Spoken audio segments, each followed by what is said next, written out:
राम नारायण राम. आज पृथ्वीवर राहणाऱ्या धर्माच्या काही तथाकथित ठेकेदारांनी जात, बिरादरी, धर्म आणि कर्म यावर लोकांमध्ये असा भीतीचा वातावरण तयार केले आहे की जर तुम्ही हे केले नाही तर अनर्थ होईल. याच भीतीच्या छायेत आज संपूर्ण जग जगायला मजबूर आहे. कारण लोकांच्या मनात ही गोष्ट ठरलेली आहे की जर आम्ही मंदिरात जाऊन हे कार्य केले नाही तर आपल्याशी काही वाईट होईल. अशा गोष्टी लोकांच्या मनात आपल्या समाजात काही लोकांच्या कारणामुळे घर करून गेल्या आहेत.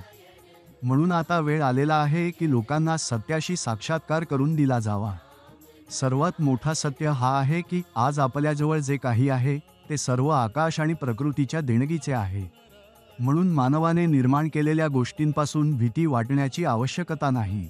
आवश्यकता आहे तर केवळ आत्मचिंतन करण्याची, आपल्या अंतरात्म्याचा आवाज ऐकण्याची आणि आपल्या विवेकाच्या मार्गदर्शनावर चालण्याची. मानवाचा जो व्यवहार असतो तो एक अत्यंत मोठा घटक आहे. व्यवहारच तुम्हाला दुसऱ्याचा मित्र किंवा शत्रू बनवतो. व्यवहारच आपसामध्ये भेदभाव निर्माण करतो आणि एकमेकांपासून वेगळे करतो.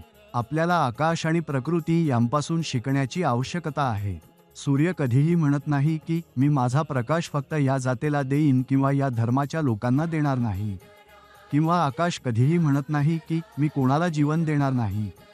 ग्रह नक्षत्रे कधीही म्हणत नाही की आम्ही आपली ऊर्जा देणार नाही. हे सर्व मानवांद्वारे पसरवले जात आहे. आपल्याला सूर्य, आकाश आणि सर्व ग्रह नक्षत्रांना आदर्श मानून त्यांच्यासारखेच वागायचं आहे, जेणेकरून पृथ्वीवर राहणाऱ्या मानवांमध्ये प्रेम आणि एकतेची भावना उत्पन्न होईल.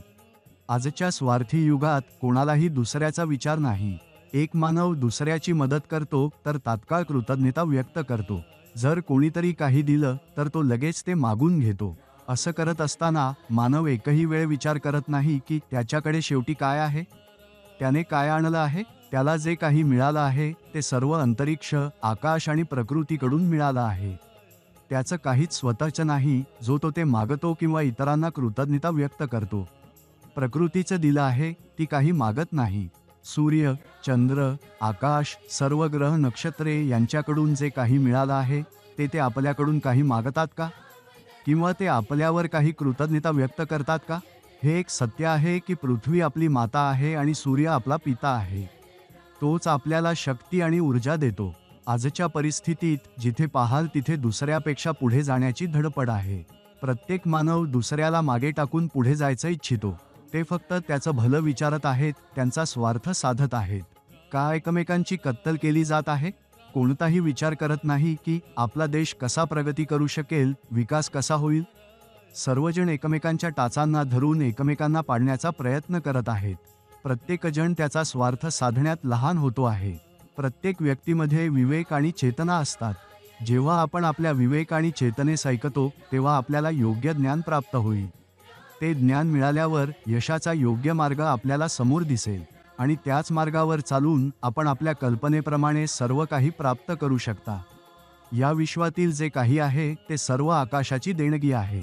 कारण आकाशातूनच ऊर्जा प्राप्त करून प्रकृतीचा निर्माण झाला आणि प्रकृतीतूनच आपण सर्व निर्माण झालो.